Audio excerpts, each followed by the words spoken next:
Hi there, Rob and Cody from Word of Mouth Floors. Today we're going to talk about what is a floating floor. So Cody, what's a floating floor? Great question, Rob. So floating floor is essentially when you have planks of flooring that's not adhered to the ground or to any of the wall base surrounded. So commonly, you've got a click lock system where the actual vinyl plank or laminate planks just lock right together. Alternatively, with engineered hardwood, if you float the floor, what you use is a tongue and groove adhesive. So this is the tongue and that's the groove. So you put the tongue and groove adhesive right in between the planks there and you interlock it like that.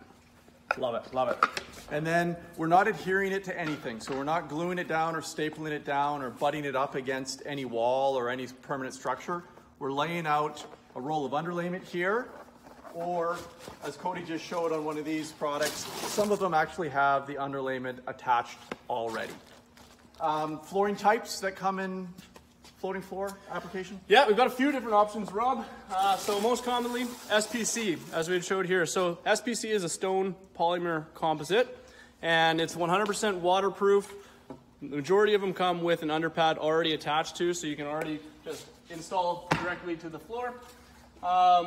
We also have laminate flooring, which is very common in the industry. Again, a click lock system, so you just need to put that underlay roll down first. And then as I showed before, we've got engineered hardwood plank. So engineered hardwood, you put down the underlay, you put the engineered hardwood in, and you interlock it just using tongue and groove adhesive. Love it, love it. Okay, that's a floating floor and the flooring types that you can use a floating floor application. Rob from Word of Mouth Floors, Cody from Word of Mouth Floors, have a great day.